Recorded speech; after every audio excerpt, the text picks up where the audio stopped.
If you want to change the world, start off by making your bed. If you make your bed every morning, you will have accomplished the first task of the day.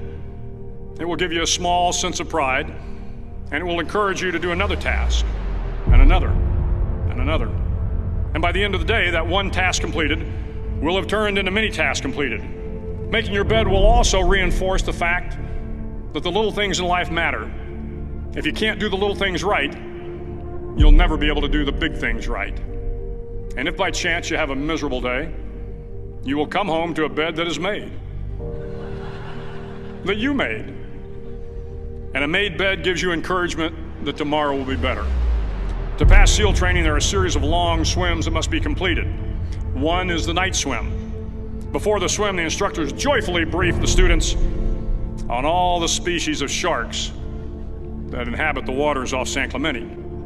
They assure you, however, that no student has ever been eaten by a shark, at least not that they can remember.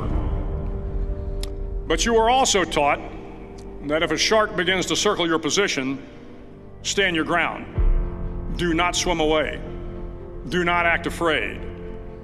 And if the shark, hungry for a midnight snack, darts towards you, then summons up all your strength and punch him in the snout, and he will turn and swim away. There are a lot of sharks in the world.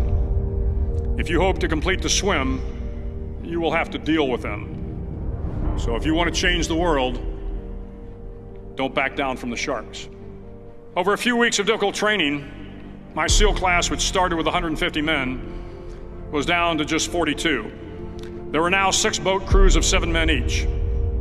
I was in the boat with the tall guys, but the best boat crew we had was made up of the little guys, the Munchkin crew, we called them. No one was over 5'5". The Munchkin boat crew had 1 American Indian, 1 African American, 1 Polish American, 1 Greek American, 1 Italian American, and 2 tough kids from the Midwest. They out-paddled, outran, and outswam all the other boat crews. The big men in the other boat crews would always make good-natured fun of the tiny little flippers the Munchkins put on their tiny little feet prior to every swim.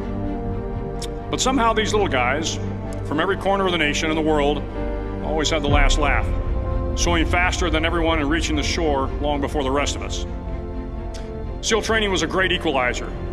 Nothing mattered but your will to succeed, not your color, not your ethnic background, not your education, not your social status. If you want to change the world, measure a person by the size of their heart, not by the size of their flippers. The 9th week of training is referred to as Hell Week. It is 6 days of no sleep, constant physical and mental harassment, and 1 special day at the Mud Flats. The Mud Flats are an area between San Diego and Tijuana where the water runs off and creates the Tijuana Sloughs, a swampy patch of terrain where the mud will engulf you. It is on Wednesday of Hell Week that you paddle down in the mud flats and spend the next 15 hours trying to survive the freezing cold, the howling wind, and the incessant pressure to quit from the instructors. As the sun began to set that Wednesday evening, my training class, having committed some egregious infraction of the rules, was ordered into the mud. The mud consumed each man till there was nothing visible but our heads. The instructors told us we could leave the mud if only 5 men would quit. Only 5 men, just 5 men, and we could get out of the oppressive cold. Looking around the mud flat, it was apparent that some students were about to give up.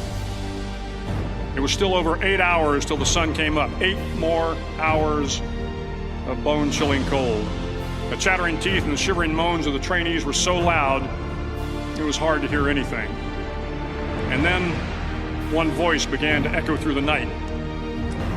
One voice raised in song. The song was terribly out of tune, but sung with great enthusiasm. One voice became 2, and 2 became 3, and before long, everyone in the class was singing. The instructors threatened us with more time in the mud if we kept up the singing, but the singing persisted, and somehow the mud seemed a little warmer.